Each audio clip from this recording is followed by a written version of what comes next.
Boa tarde a você que está nos assistindo. Já está no ar mais um Balanço Geral, aqui direto de Vitória da Conquista. Hoje é segunda-feira, vamos começar a semana aí com muita alegria, muito trabalho e muita informação para você aí de casa. Eu quero mandar meu alô logo para o pessoal que está nos assistindo aí de Planalto, de Poções, de Barra do Choça, de Itapetinga e de todo esse sudoeste baiano aí que nos acompanha de segunda a sexta aqui no Balanço Geral de Vitória da Conquista. A gente começa hoje mostrando uma moção de aplausos, uma homenagem, né, que foi feita aí para a nossa TV Cabralha nesse fim de semana. Veja na tela. A moção de aplausos foi dedicada à Record Cabralha pela implantação do sinal digital em Vitória da Conquista e pelo trabalho feito junto à comunidade. A gente fez essa indicação de nossa autoria e foi subscrita por todos os vereadores que reconheceu, não somente eu, mas toda a Casa Legislativa reconheceu o trabalho que a TV Cabralha Record aqui em Conquista tem realizado. O sinal digital foi implantado desde agosto deste ano, como forma de investir na qualidade de transmissão e aumentar a cobertura entre os municípios da região. É muita satisfação para a TV Record, em nome do nosso diretor Marcelo Almeida. Hoje eu venho receber aqui essa moção de aplauso, né, homenageando toda a nossa equipe, né, e reconhecendo todo um trabalho que essa TV maravilhosa que é a Record Cabralha desempenha aqui na região sudoeste, no sul e no extremo sul do estado. A nova programação local continua e com mais investimentos. O nosso diretor ele vem se empenhando para fazer com que o programa ganhe corpo, né, ganhe mais espaço. E nós temos mais horários também, né? De repente surge aí um programa também pela manhã, né? Surge um programa num dia de sábado, num dia de domingo.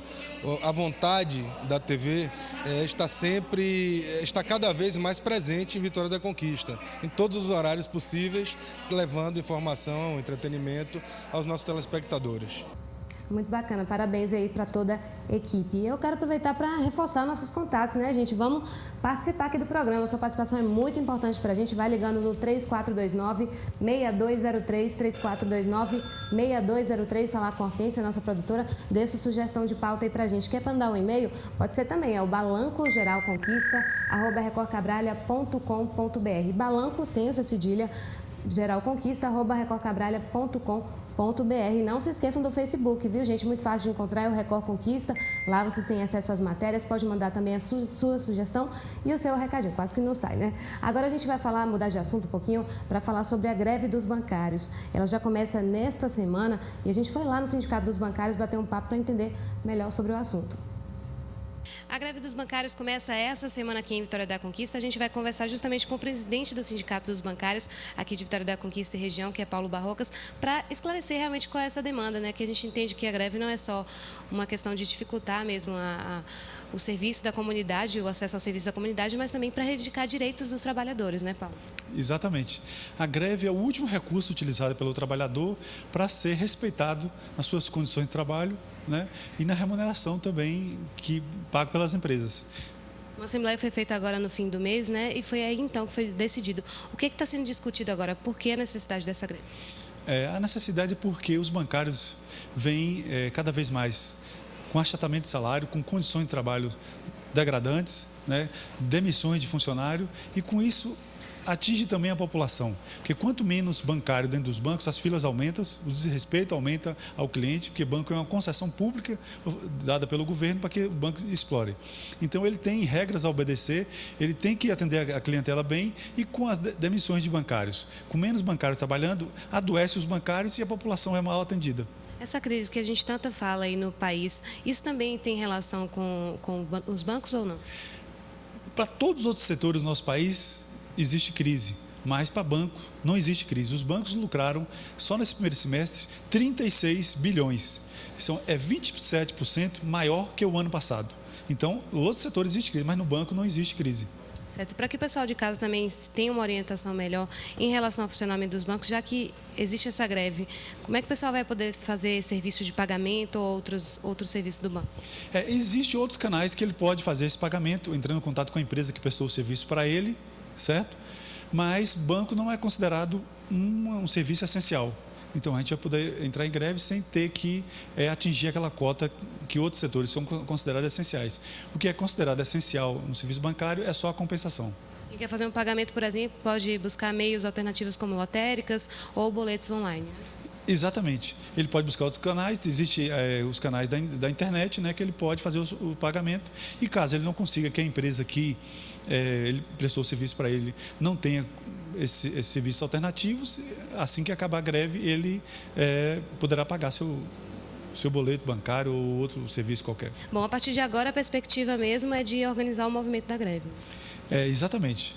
É só preparar todo mundo, para tanto a população quanto os bancários, que na terça-feira a gente está em greve, né? A partir das 0h o bancário entra em greve, voltando a repetir que é o último recurso que nós tivemos depois de longas negociações com os bancos, que lucram muito, desrespeita a população, desrespeita a sociedade e o bancário.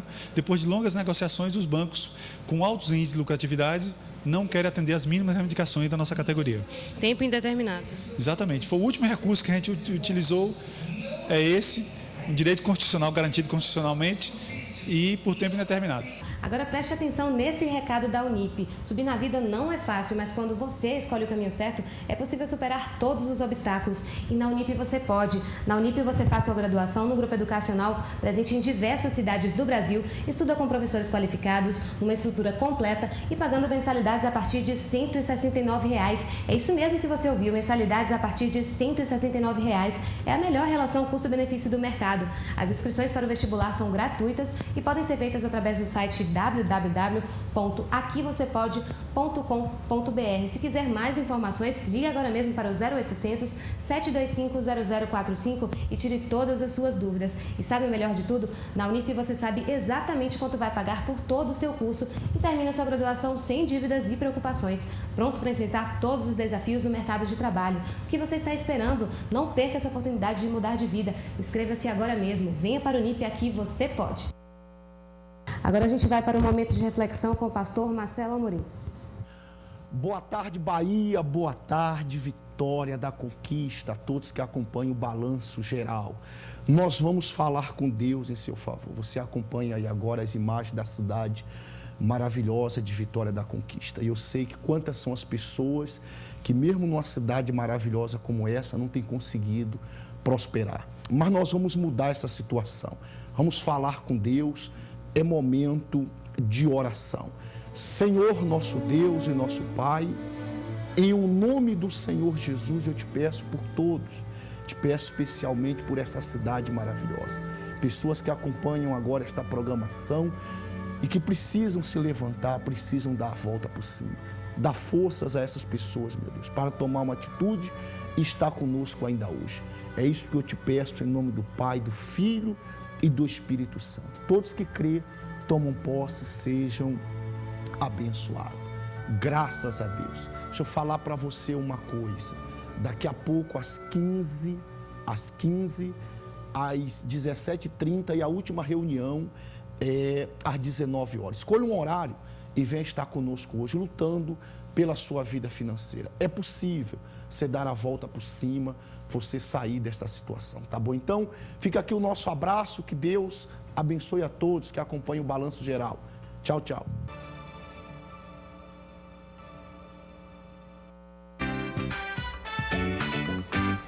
Balanço Geral já está de volta, tem entrevista aqui no estúdio. Hoje a gente vai conversar com Michel Farias, ele que é advogado e também gerente do Núcleo de Defesa da Criança e do Adolescente da UESB. Michel, seja bem-vindo, boa tarde. Boa tarde.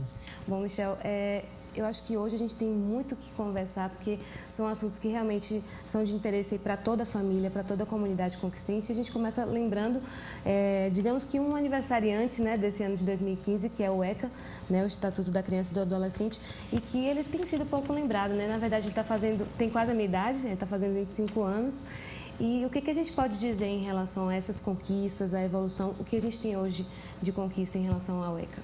O Estatuto da Criança e do Adolescente, ele foi uma das legislações brasileiras mais importantes nos últimos anos. No Brasil, quando se constrói o processo de redemocratização, ele é fruto de luta de diversos movimentos sociais que defenderam a necessidade de nós termos uma legislação especial que pudesse, de fato, criar as condições ideais para que crianças e adolescentes tivessem seus direitos preservados. É lógico que, na prática, ainda a gente tem um desafio muito grande, que é efetivar cada uma das normas que estão no Estatuto. Primeiro, por conta da questão de cultura mesmo, né? Da dificuldade que as pessoas pessoas têm de se livrar de uma perspectiva minorista, né? De uma criança como objeto de proteção do Estado e não uma criança que é titular de direitos, cujos pais, sociedade, o próprio Estado têm a responsabilidade de garanti-los. Então, o primeiro paradigma a nós superarmos é o paradigma da cultura, da forma das pessoas enxergarem o Estatuto da Criança ou Adolescente. O segundo desafio que a gente tem ao longo desses 25 anos é a necessidade de nós criarmos as condições políticas ideais para nós, na prática, estruturarmos o conjunto de órgãos e serviços das políticas públicas que possam efetivar cada um daqueles direitos. A gente sabe que o Estado brasileiro é violador de direitos, a gente tem alguns desafios no sistema de garantia de direitos, principalmente relacionado com o público que estão, esse público que está mais em uma zona, digamos assim, mais vulnerável socialmente. Daí que nós avançamos nos últimos 10 anos em relação à política social no Brasil, principalmente com o Sistema Único de Assistência Social, mas, na prática, os municípios brasileiros ainda, eles não olham com a devida prioridade trazida pela Constituição Federal e pelo Estatuto a implementação de cada um daqueles direitos. Certo, agora a gente falou aí sobre desafios, sobre avanços, mas como é que as pessoas podem entender, as pessoas de casa podem entender por que é tão importante esse Estatuto? Primeiro, para nós criarmos uma sociedade mais justa e igualitária, conforme preconizado pela Constituição. O fenômeno da violência ele tem uma relação direta com a negação de direitos de uma população que está dentro de um quadro de vulnerabilidade. E, por outro lado, se não está vulnerável do ponto de vista econômico, muitas crianças e adolescentes elas estão vulneráveis por conta da negligência da família em relação ao desenvolvimento saudável. Portanto, quando a gente discute, por exemplo, a questão de adolescentes que praticam atos infracionais, eles são praticados, em sua grande maioria, por pessoas que estão numa condição socialmente desfavorecida, mas também acontece por adolescentes que estão dentro de uma família que tem as condições econômicas ideais. O que é preciso que a gente compreenda é que o fenômeno da violência, para ele ser reduzido, ele também demanda de intervenções sociais que possam garantir as condições de desenvolvimento saudável para a parcela de crianças e adolescentes que têm os seus direitos violados. Certo, a gente viu, já que a gente tocou nesse assunto em relação até adolescentes que possam ter envolvimentos com o mundo do crime, a gente tem uma novidade que pode ajudar bastante nesse trabalho em rede, que a gente vai explicar também como funciona, são as delegacias especializadas. Hoje a gente já tem a da mulher, que ajuda bastante essa rede em relação à mulher em específico. E sobre criança e adolescente, vai existir algum trabalho nesse sentido? Existe uma movimentação em Conquista e na região para nós implementarmos algumas estruturas que foram pensadas tanto pelo SINASE, que é o Sistema Nacional Socioeducativo, que estrutura a execução das medidas socioeducativas no Brasil, como também a necessidade de alguns equipamentos aqui em Vitória da Conquista, para que a gente dê uma maior celeridade nos procedimentos e, ao mesmo tempo, garanta também a especialização desse atendimento. Existem duas pautas prioritárias, Uma é pela implementação da Delegacia Especializada de Repressão a Crimes contra Crianças e Adolescentes. Vitória da Conquista não foge à realidade nacional. Nós temos uma quantidade enorme de procedimentos que apuram violência sexual e violência física cometida contra crianças e adolescentes. E nós, dentro dessa lógica, necessitamos de uma estrutura policial que garanta, através de um olhar diferenciado, de um processo interventivo diferenciado, um atendimento que, de fato, possa garantir as condições ideais para um atendimento especial. Uma outra delegacia é a Delegacia de Apuração de Atos Infracionais. Então, à medida que os adolescentes praticarem atos infracionais, nós teríamos uma delegacia especializada para apurar esse tipo de situação. Certo. Agora, para a gente entender realmente como funciona esse trabalho aqui no município, na verdade, a palavra mesmo correta para dizer é que é uma rede, A gente tem uma série de órgãos aí que vão garantir esses direitos das crianças e dos adolescentes. Este ano nós tivemos um avanço significativo no fortalecimento do sistema de garantia de direitos em Vitória da Conquista, com a instalação do Centro Integrado de Proteção aos Direitos de Crianças e Adolescentes. foi uma pauta antiga, né, de diversos movimentos sociais, da própria universidade também, pautando essa discussão, e de diversos atores que tiveram um papel significativo. Esse centro integrado foi uma construção coletiva, uma reivindicação antiga, e que o governo municipal, de maneira positiva, encampou essa pauta, que inclusive já havia sido deliberada em uma das conferências municipais dos direitos da criança e do adolescente. E lá, no Centro Integrado, nós temos todos esses órgãos, né, que funcionam dentro de um mesmo espaço, sob uma lógica de funcionamento em rede, que é uma das grandes novidades que o Estatuto da Criança e do Adolescente traz, no sentido de criar as condições ideais para que os procedimentos sejam céleres e, ao mesmo tempo, que haja uma comunicação e um funcionamento em rede, para que a gente garanta os direitos de crianças e adolescentes. Então, inclusive, essas delegacias, né, a nossa defesa é que elas estejam integradas dentro desse sistema em rede. Legal. Agora, assim, já que a gente falou também em conquistas, uma das conquistas também que a gente percebeu em relação ao Conselho Tutelar, né, que também é um dos órgãos que faz parte dessa rede aqui em Vitória da Conquista. Inclusive, a gente tem na zona urbana, também atendimento na zona rural. Agora, o Conselho Tutelar, esse fim de semana também, né, em todo o país, a gente teve eleições, inclusive aqui no município. Exato. As eleições unificadas, ela foi uma das coisas mais importantes que aconteceram nos últimos tempos, né? Existia também uma movimentação nacional para que o estatuto fosse alterado, para que se aumentasse tanto o período do mandato do conselheiro tutelar, como também que pudesse criar a unificação das eleições. Em todos os municípios brasileiros ela ocorreu ontem, né?